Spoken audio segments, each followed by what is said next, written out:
Okay, thank you. Good afternoon, everyone. Thank you for being here. I'm Jackie Areta, the Public Information Officer for the Nebraska Secretary of State's office. We will begin today's election security news conference in just a few minutes. Nebraska Secretary of State Bob Evenen will be joined by Iowa Secretary of State Paul Pate, Missouri Secretary of State Jay Ashcroft, South Dakota Secretary of State Monet Johnson, Jen Easterly, the Director of the Cybersecurity and Infrastructure Security Agency, also known as CISA, and Gina Ligon, the Director of the National Counterterrorism Innovation Technology and Education Center, also known as InSight. Please hold all of your questions until all the speakers on the panel have concluded their comments. At that time, we will transition to the Q&A. During the Q&A, please raise your hand, state your name and your news outlet, and then your question. And then for the journalists on the live stream, simply put your questions in the chat and be sure to begin your questions with your name and your news outlet. Again, thank you so much for being here.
Good. Well, good afternoon, everyone. Thank you for attending in person and online. My name is Bob Evenen. I have the honor of serving as the Nebraska Secretary of State. And it's been an honor to welcome Jen Easterly, the Director of CISA, the Cybersecurity and Infrastructure Security Agency, to Nebraska and to the Midwest. We've also had the pleasure of meeting with fellow secretaries from our region, Missouri Secretary Jay Ashcroft, South Dakota Secretary Monet Johnson, Iowa Secretary Paul Pate, and Kansas Secretary Scott Schwab, who had to leave for a meeting. I also would like to thank Gina Ligon and InSight for hosting us at this wonderful facility, and we look forward to continued collaboration with your office. So thank you for hosting us, Gina.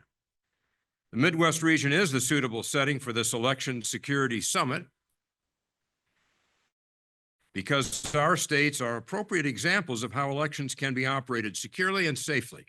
Nebraska continues to be nationally recognized for its secure election procedures. Earlier this year, the MIT Election Data and Science Lab rated our state 5th in the nation for election performance. Elections officials in Nebraska have been invited to the Senate to testify on our gold standard election operations. Most importantly, Nebraska continues to hold smooth elections for our voters. Sharing best practices makes our elections procedures better. This year, Nebraska implemented voter ID for the first time in our May primary. By learning from the 35 states that came before us, we were able to refine our implementation and learn how to best reach voters in all areas of Nebraska. We had a smooth and successful rollout of voter ID, thanks to the elections division of our office and all of our county election officials, to whom Nebraskans owe a debt of gratitude for their work all across the state of Nebraska. CISA has been an important partner in several security measures within the last 2 years, including hardening cybersecurity measures throughout our state. All of Nebraska's 93 counties now have their websites scanned weekly for vulnerabilities. All 93 counties now have a managed service provider or internal IT department to handle day-to-day security protocols. And all 93 counties now have .gov email and website addresses that will help prevent bad actors from using their identities. These are important steps we're taking across Nebraska to ensure that our cyber infrastructure is protected. In addition, we recently coordinated with CISA to bring together election officials CISA's local emergency personnel, and IT teams to hold emergency scenario exercises. At 5 different locations in Nebraska, county election officials devised responses to hypothetical but very plausible emergency events that could impact election operations. CISA helped facilitate that discussion and offered improvements to further strengthen our incident response plans. Our elections division, our county election officials, and everyone on their staffs come to work every day to ensure voting is protected and possible for every eligible Nebraska voter. Holding accurate and reliable elections can seem effortless to voters because we have a high standard for operations. It's extremely rare for voters to encounter issues in Nebraska when they go to cast their ballot. But holding a smooth election doesn't happen by accident. There are months of preparation, and Nebraskans owe a debt of gratitude to our election workers and the thousands of poll workers who will be serving their communities on Election Day. Let me now turn it over to Iowa Secretary of State Paul Pate for his remarks. Paul? Thank you, Roger. Well, thank you for hosting this opportunity for us to share some best practices and have a good conversation. As a past president of the National Association of Secretaries of State and the dean now, actually, I'm getting a little older and serving, but of our colleagues, I've seen the progress and I've seen the evolution of elections over these last 20-some years. And it is much more aggressive. And as my colleague in Minnesota would always say, for many of us in the cyber world, it's a race without a finish line. We have to continue to work every single day to make sure we're ahead of that process. And we have to take it very seriously. Robert outlined all the things Nebraska is doing. That's become the standard playbook now for all of our jurisdictions in this country. We know we have to do all these things to prepare. In fact, we always say we plan for the worst and hope for the best. And that's what we have to keep operating from. I would like to underscore a couple quick points, and that is we talk about cyber, and that's so crucial. But talking about the physical side of this as well, you know, many of our states have a lot of precincts. We have over 1,600 in Iowa, 99 counties, and we're only as good as our weakest point. So we've got to make sure every piece of that has the resources to be successful. So whether it's doing physical threat assessments on the local level, whether it's dealing with the various cyber protections, the training for the folks who are running the elections, these are also crucial. In fact, I tell my folks in Iowa, you can count on the integrity of our elections because we have things like voter ID, we have paper ballots, we have pre-testing of our tabulators, public pre-testing, we have the post-election audits. And let's underscore the big important thing. I have 10,000 of your friends and neighbors who are working those polls. The people you go to church with, the people you know, people your kids go to school with, they're the ones who are providing that transparency to make sure these elections are run properly. And it's imperative that Americans and Iowans have confidence in those election results because the day after the election, if they don't believe that that's their governor or their senator or their president, our republic has fallen without a single bullet being fired. That's not acceptable. So we're going to continue to be vigilant and do what we can on our front. Thank you. Oh, I'm sorry. I got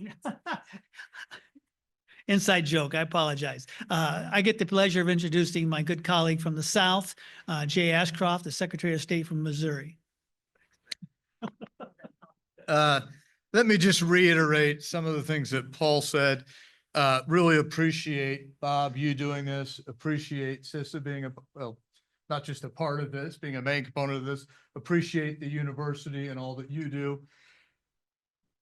One of the things that most people take away from disagreements about elections and concerns about elections is they just focus on security. And yes, we need to do that. And it needs to be done at the cyber level. It needs to be done on the physical side. But it also needs to be, how do we increase transparency? How do we invite and cajole and slightly push more Americans to be a part of the process, to come and see, to be poll workers, to be poll challengers, to be poll watchers? Because elections aren't for candidates. Elections really aren't for the government. We run elections for the people of the states. We run elections for our government, because it is how we, the people, decide that our republic will move forward. And I just appreciate the opportunity to get together with other individuals in this area, with other secretaries of state, and discuss and brainstorm and sometimes cuss and discuss how we can do things better to make sure that regardless of who wins and who loses, regardless of which issues pass and which issues fail, at the end of the day, the American people can drink their beverage of choice and either celebrate or commiserate, but know that they were a part of the decision, that their votes counted, and that the votes made the difference. So thank you for doing this. And to anyone that watches or hears about this, why aren't you getting involved as a poll worker, a poll watcher, or a poll challenger? The greatest line of defense for our constitutional republic is we the people, and I want to encourage you to be involved. I wanted to just go ahead and announce Paul just for the fun of it, but I actually get to introduce the best looking Secretary of State that we have with us today. Monet Johnson is the Secretary of State. She's been doing great things. She's a newer Secretary of State. Love the energy that she brings to the role and the new ideas she brings. So please, thank you very much for being here. Thank you for being here. In South Dakota, we have actively prioritized security in the lead up to this election. Communication with other agencies and county officials has been the backbone of our security planning. We are fortunate that so many kind, competent people have stepped up to support their election officials and communities. We'll be able to use their existing relationships and communication chains to ensure information gets where it needs to go. From our end, we've invested time in educating these partners in the finer details of election administration. This has given us a chance to bring attention to lesser known election events and also to help public safety officials plan appropriately for crowd sizes. We've also found that once the initial contact is made, more agencies are more willing to offer up their own opinions and expertise in support in this election process. Simple conversations have done wonders to elevate the capabilities of all those involved. Cybersecurity serves as a prime example of these collaborations. Through partnerships with other agencies, we've gained insight into the type of cyber threats we may encounter at the county and the state level and how best to mitigate them. We've been able to adjust our planning in a timely manner as the threat environment changes. We've also engaged other agencies' IT teams to exchange best practices and to better understand any shared infrastructure. Our vendors have worked closely with us to review their incident response plans and capabilities. And we've established expectations on information to be shared and in what time frame. Our physical and operational security has benefited in a similar manner. South Dakota public safety agencies have long established relationships with their county and city counterparts. Because of the hard work done by these teams, we've been able to streamline communications about upcoming election events. Public safety offices remain aware of events important to citizens, and election officials gain peace of mind in knowing that they've ensured the safety of themselves and their constituents. The greatest unease we have about the general election is the uncertainty of the time period between polls closing and then results being finalized. We are workshopping scenarios with public safety teams to ensure they know the time and place of post-election events. County officials have been notified of time periods for county canvasses. Our state public official is being engaged to plan for the state canvass and electoral vote in December. Overall, we consider ourselves very lucky. We have active partners ready to provide support wherever needed to protect the election process and the people involved in it. Our informational pieces have been well received and integrated into existing plans, often accompanied by offers to immediately inform us of concerns they encounter by their work. Protecting the voting process and its facilitators is a collaborative process, and we have full faith in our state's ability to overcome any disruptions. And I am proud to be the South Dakota Secretary of State. And it is my honor to introduce Jen Easterly. So much, Secretary. Well, thank you so much to Secretary Evenen and his team for hosting us. It's been an absolute pleasure to be here in Omaha, along with our teammates on election security and election administration. So CISA, the Cybersecurity and Infrastructure Security Agency, was stood up 6 years ago to protect and defend the cyber and physical infrastructure that Americans rely on every hour of every day, to include the infrastructure that Americans use to cast their ballots and the infrastructure used to ensure that those ballots are in fact counted as cast. Now, in the aftermath of Russian attempts to influence the 2016 presidential election, election infrastructure was designated as critical infrastructure, and CISA was designated as the federal government lead for election infrastructure security. As we know, states run elections. Our job is to bring together the power of the federal government to provide support to state and local election officials who are on the front lines of defending democracy, administering, managing, and securing our elections. In this job, I've had the great privilege to spend time with election officials across this nation, folks like Secretary Evenen, Secretary Ashcroft, Secretary Pate, Secretary Johnson, Secretary Schwab, who's with us this morning. I know how tirelessly they work to ensure that every one of their citizens' votes are counted as cast. It's why I have tremendous confidence in the security and integrity of our elections, and why the American people should as well. All that said, we are facing an incredibly complex threat environment. There are cyber threats like ransomware, physical threats to election officials and polling places, and the very real threat of foreign malign adversaries, Russia, Iran, China, who are intent on undermining American confidence in our democratic institutions and sowing partisan discord. It is a difficult environment, and it's why we at CISA are so proud to stand shoulder to shoulder with election officials across the nation.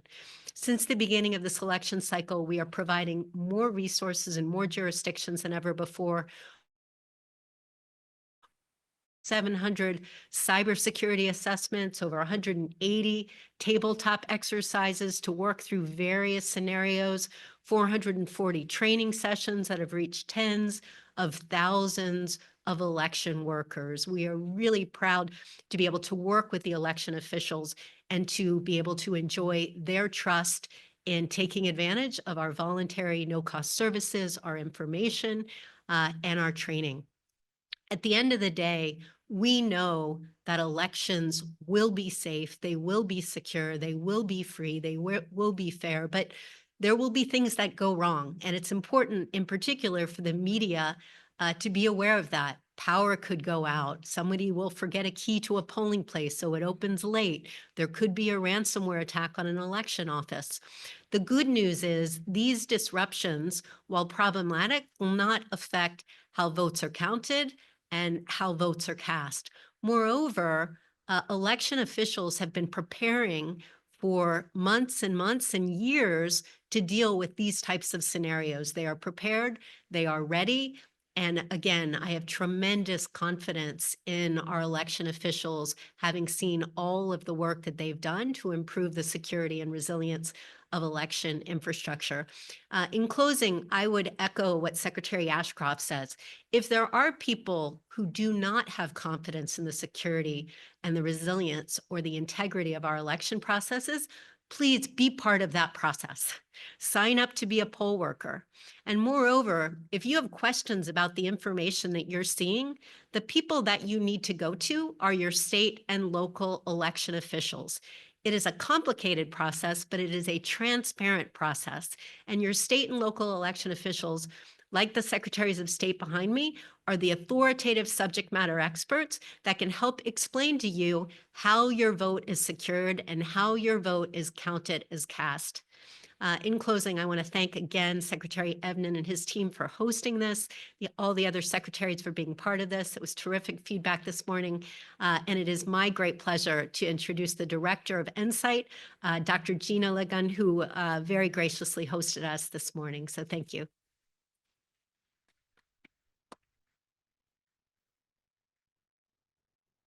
Hey Hi, everyone. I'm Gina Ligon. I'm a professor here at the University of Nebraska at Omaha, and I am the director of the National Counterterrorism Innovation, Technology, and Education Center, which is the Department of Homeland Security Center of Excellence for Terrorism Prevention and Counterterrorism Research. So we are the federal designated center of excellence for this kind of academic work that supports keeping our elections safe and keeping us safe from all kinds of non-state or extremist threats to the United States critical infrastructure. We're here in the middle of the country.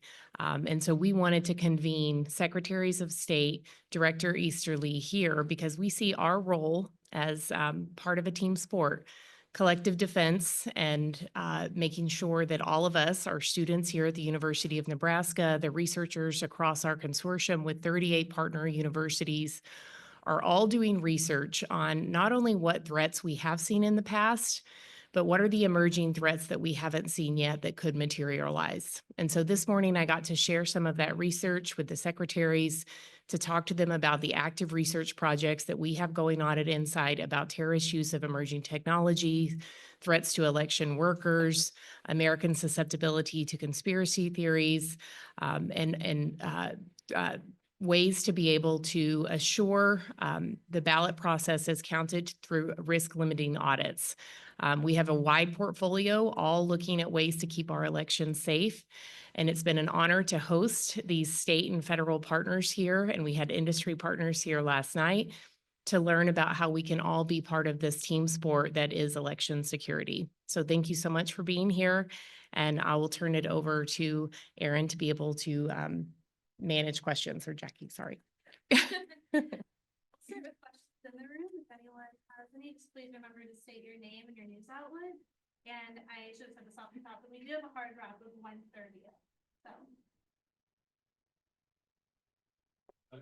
Chris Rebecca, I'm a reporter with the Omaha World Fair. So like did a story on early voting in person starting Monday, talked to a young guy, among many other voters who said he's a little skeptical of the process, even though he wanted to make sure he voted, didn't get busy and blow it off on election day.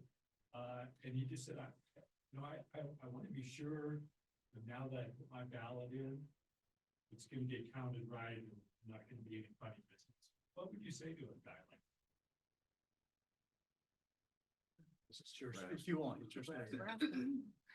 That seems to be a Nebraska question. Get involved in the process. Go be a poll worker. Go be an election observer. Find out how you get to do those things, and go watch this process happen and see what you think, and draw your own conclusions about it. We test every ballot counting machine in the state 3 times before every statewide primary and general election when we're testing these machines for accuracy. Post-election, after this election, we will select 10% of our precincts and hand count 3 races. The precincts will be selected randomly, although there'll be at least 1 precinct in every county. Some counties in Nebraska have only 1 precinct. For those that have more than 1, they'll be randomly selected. We will announce the precincts after the polls close. We will announce the races that will be counted after the polls close. And then throughout the state, there'll be these 3 races, and those 10% of precincts are going to be hand counted. And they'll be hand counted publicly. That is, there'll be observers. There'll be observers from both parties. And then the hand count will be compared to the machine count. Let's see how that turns out. When we did that in 2022, we across the state hand counted more than 48,000 ballots, and we found discrepancies in 11. That's a discrepancy rate of 23 thousandths of 1%. And what we found was that 5 of those 11 the machine couldn't read them because the voter marked the ballot too lightly. Now, every single ballot that's handed to a voter in the state of Nebraska bears the following instruction: darken the oval completely. And 48,000 of their friends and neighbors were able to follow that instruction, but these 5 people were not. And the question is, why not? What happened there? And the best working theory that I've come up with is that they wanted to vote for this guy, but not very bad. So you have to darken the oval completely. So we're going to do that again. We'll do that after every statewide primary and general election. We'll do it after the general election on November 5th. Those are the ways that your young voter can gain some assurance that these elections are fair, secure, and accurate.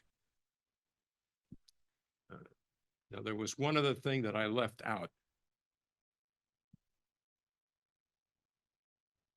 about how we take care of these things. And if I think of it, I'll break into whoever's answering their question. We'll keep going. All right, I think we have another question. Hi, I'm Marjorie Beck with the Associated Press.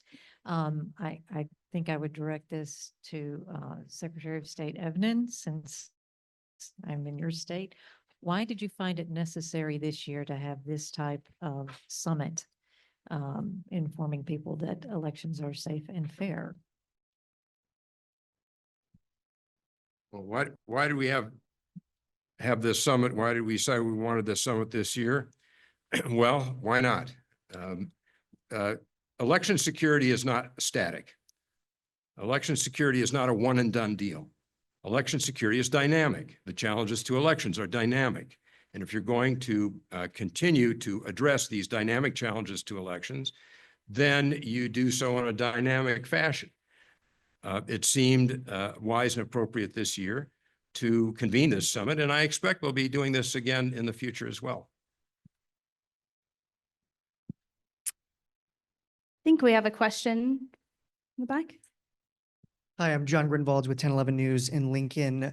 If a candidate refuses to concede an election, say in 2020, and leaves it up in the air whether he would in this election, does that factor at all into your concerns over election security and integrity?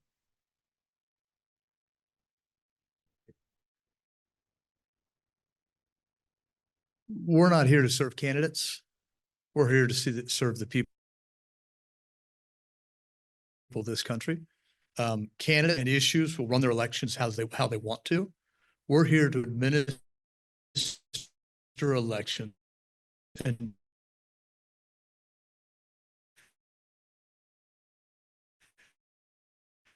can, as Americans, is over.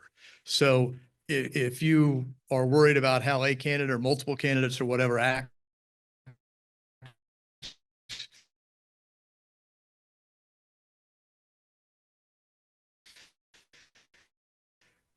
that's not for us to get involved with.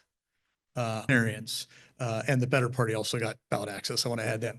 I am the Secretary of State of Missouri for all Missourians. And I think that I and my colleagues look at ourselves when we do a good, nobody notices. We are the linesmen in the football game that no one notices. We call it as it is. We provide for the administration of the election, but the decisions are made by the people. And if they like what a candidate does, they can vote for him. If they don't like it, they can vote against him.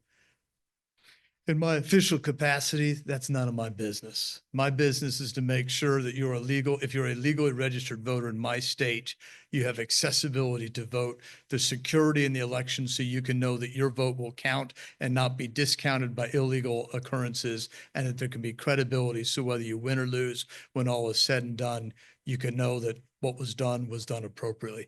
That's what we focus on. We'll let the candidates speak for themselves.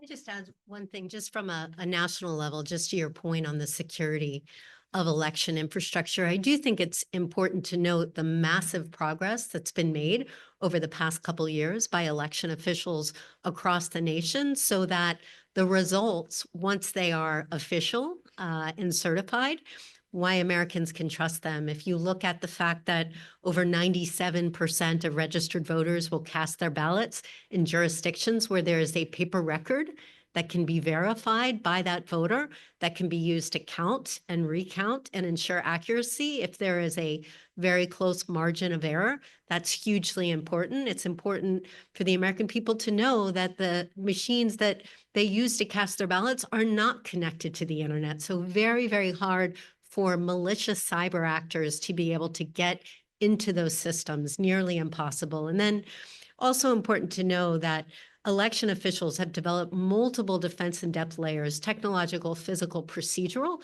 to protect that election infrastructure from being messed with or tampered with, including pre-election logic and accuracy testing, enhanced cybersecurity protections, physical access controls, and post-election auditing. So those are the reasons why I have so much confidence that the vote will be accurate once it is certified.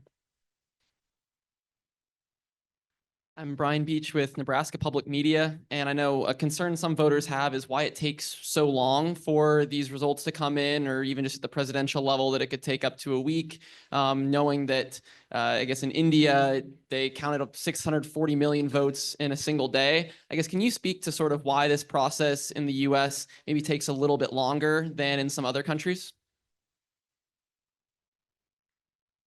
We'll take a survey of how long it takes in each state, because you've got several states represented here. Unofficial election results are usually available in the state of Nebraska, across the state in virtually all races, election night.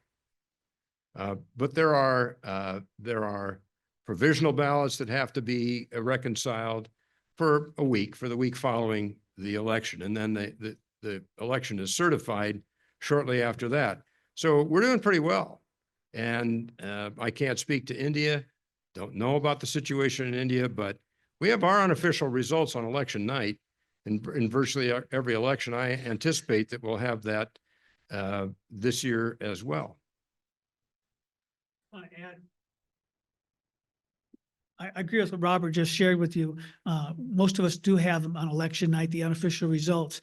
But we are seeing such a polarization in our election process right now. We have many more races now that are so close that until we have a chance to do the checks and balances that you want us to do, we're not in a race to give you the official one.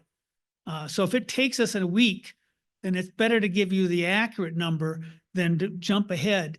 And, you know, I had a congressional race a few years ago in Iowa that 6 votes determined the winner. So I guarantee you, we were counting those a couple times just to make sure we had the right winner, and we got done at the end of the day. So we want to make sure that happens. And with human error and things along those lines, we really do have to do those extra checks. So be patient. And I tell the media this, I tell the public this. I said, we want to give you accurate results. It's not a race to get it out at 10 o'clock because the polls close at 8. So we need a little more time. We're going to take it to make sure we get it right. Thank you. Some other things to keep in mind, in my almost 8 years as Secretary of State, I can't remember a race changing from the unofficial results to the official results after the certification process, unless it was like a 5-vote margin at the time. So I think everyone here, we're getting unofficial results out. You probably know 99% of the races by 10 o'clock, 11 o'clock at night. Which is great. And I thank our poll workers that help us do that. We do have to remember something. There are young men and women across this globe that are defending our freedoms. They don't have great mail service. We have to make sure that their ballots count.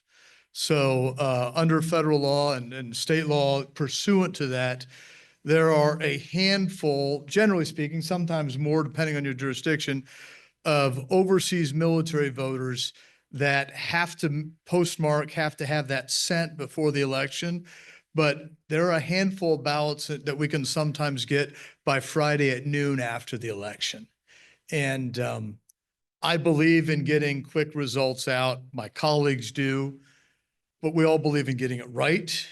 And we believe in making sure that every American, no matter where Uncle Sam has sent them, has the right to participate in our elections. But I would just say that with this cross-section of election administrators, unless it's a 1 or 2 or 3 or 4 10-vote difference, the results are known of the election. And we get those results out. I would just say in South Dakota, we had one county that needed to hand count all of the ballots. So that took about till 2 a.m. for a primary. We have just under 600,000 voters in South Dakota, so a small amount. So we're looking for a lot more people to participate in the general election, but our election night reporting is pretty darn accurate, but we have on there unofficial results. So we know you guys want the results and we try to get them out there as soon as we can. Thank you. Question for Gina, Alex McLoone with KETV. I'm wondering if you can talk more about the threats that have been researched here, and can you talk at all about the threats seen yet that could materialize? Yeah, so we have 4 projects, and some of them are conducting here at University of Nebraska, Omaha, but as the National Counterterrorism Research Center, we actually 38 universities across the country who are also doing this work. And so just to highlight a few that we're concerned about, and some of those are threats to election workers themselves. You know, we only have access to federal trends and federal case law around this, and so that's a really high bar. So we think we're actually only seeing the tip of the iceberg when it comes to that increase in the physical violence to election workers, election administrators, particularly in contentious states, swing states that we have been researching. So Pennsylvania, Arizona, Georgia have seen the largest spikes in our data set. I'm really concerned because we have another project led by University of Arkansas where they're doing interviews, victim experiences with election workers. And a lot of these individuals, particularly women, don't report. They don't report when they have these threats of violence happening to them. And so as much as people say this is nothing new, we've experienced this for a long time, our data just doesn't support that. I think that what's happening is that people either don't know what's a First Amendment protected right and just being angry, and what's a threat of violence, which is actually a federal crime. And so we are really trying to do research to help mitigate that, to protect the protectors is what we call it. We do see election workers as part of our protection and critical infrastructure. And so I'm just really concerned about those threats escalating and making folks feel unsafe doing their job to keep our democracy safe. Thanks. Sure. Does fall into that conversation as well? Yeah, so we are just starting the project in Nebraska. So we've so far only interviewed the states that I mentioned, because again, we're looking at federal charges. We actually don't have federal charges here in Nebraska, so that's a hopeful sign that this is not as contentious of an area. I'd like to think as a Nebraskan that people are very civil here, and I think the more we can keep that kind of discourse and requisite out of the media to be able to keep it as much of about issues as opposed to people, the safer our election workers will be in the state, particularly in the 2nd district. Thanks, Alex. 1011 News, John Grinvalds with 1011 News again. This is a hyper-focused Nebraska question, so sorry to all the other secretaries of state. But Secretary Bob Evenen, could you answer? We got this question from a viewer. It has to do with the amended cross-claim in a lawsuit. They were asking about election integrity, where in that amended cross-claim, you called into question up to about 100,000 signatures on the ballot measures, Nebraskans for Medical Marijuana, those 2 ballot measures. One person was asking us, they called in asking, does that mean that these county election commissioners weren't doing their jobs, that they didn't catch all these potentially tainted signatures? If they make those mistakes, what kind of other mistakes could they make? So I'm wondering if you could shed some light on that. Thank you, John. I believe that the Attorney General in his briefing has indicated that there are up to something like 49,000 signatures that are called into question, but not because the signatures weren't properly matched by our county election officials. Our county election officials across the state did an outstanding job of processing all of the petitions. They qualified, had to review something on the order of 600,000 signatures over the course of a 40-day period of time. And they did an outstanding job, and they were very accurate and complete in what they did. What's called into question here is whether or not they were properly notarized, whether the notaries had the signature collector in front of them when they notarized the petition form, which is a requirement of notarization, or whether the notary had engaged in, or whether the signature collector had engaged in some fraudulent acts. Signatures are not apparent on the face of the petitions themselves. And so we'll let that proceed. Normally, I wouldn't comment on the litigation, but I thought I would respond to that question just to bring some clarity there. We have a question for Director Easterly. This is from Dale Denwalt with the Oklahoman. Has CISA noticed specific threats or discussion by terror actors against the 2024 elections? So at this time, we have not seen specific threats from terrorists to elections. That said, as I think folks know, in Oklahoma yesterday, the FBI disrupted a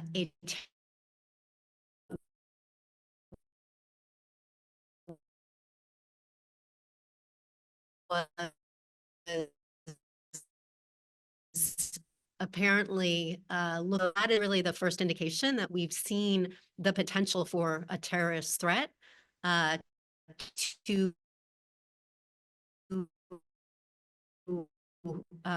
elections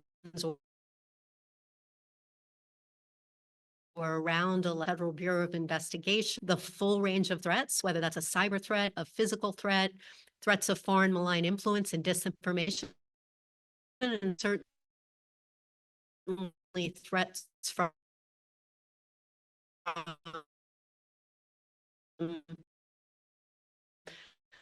terrorist entities. I think it just tens of thousands of polling places, hundreds of thousands of election workers, probably some 150 million people who were voting.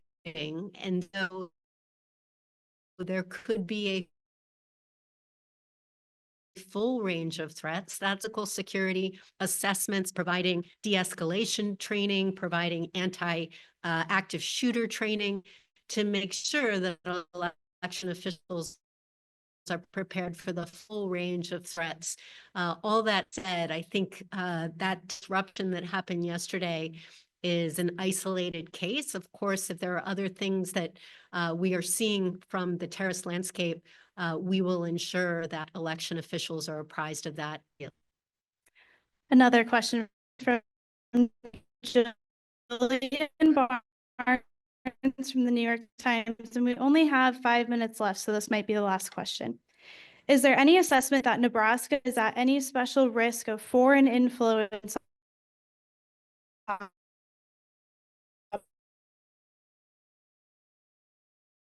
operations, given their district by district electoral vote distribution?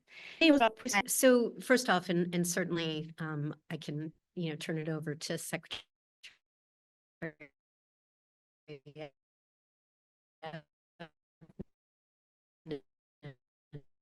But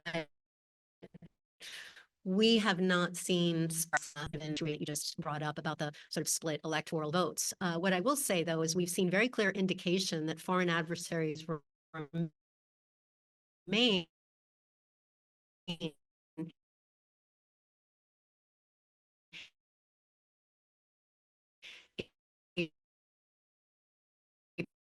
persistent threat in aiming to do two things. First, undermine could happen here, just given that electoral vote situation. All that said, we've not seen anything that specifically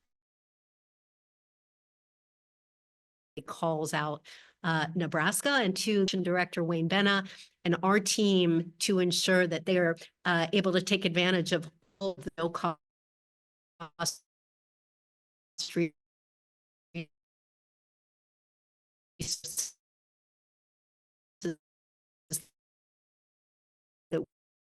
we have, and it's really been a fabulous and exemplary for all. I'd just say one last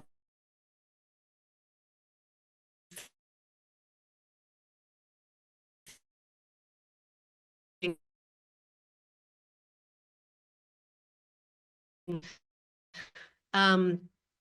from a national official election results that don't come out for a couple days. Certainly in some states,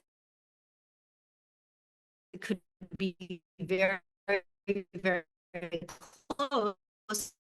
And that will require counting and recounting in a couple days. And that's why it's important for the American people to remain patient and for the media to make sure that if there are any questions out there about what's happening on the ground, that you go to those authoritative subject matter experts, that you go to the state and local elections between November 5th and frankly, up until January 20th. We have to remember that there are various milestones that require certification and validation. And in that space of uncertainty or ambiguity or challenges, our foreign adversaries are going to create a wedge, attempting to shred our institutions, attempting to sow discord. And that's why it's up to all of us as Americans, as the Secretary said, we the people, these elections are for us. It's up to all of us to do our part in protecting and preserving our democracy.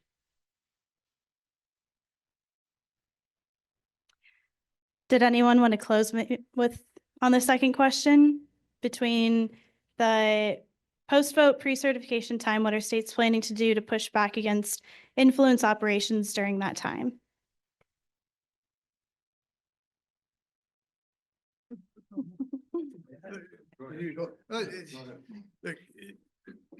If there are, we'll just tell the truth. I mean, we are all committed to letting as much transparency into our elections to the point of allowing you, we will not allow you to see how an individual voted. But I think our job, if there is a portion of our job to fight disinformation, it is to tell the truth, to put out information, to be transparent, to let people know that if they have questions, we're there. We're not going to talk about candidates. We're going to talk about the process. We're going to talk about the votes. We're going to talk about the certification process. And as always, we will invite the people of this country and of our jurisdictions to come and see and taste and see that the elections are well run. All right, it is 1:30, so we will conclude with that. Thank you so much, everyone, for joining us today. And thank you, secretaries and directors, for being here.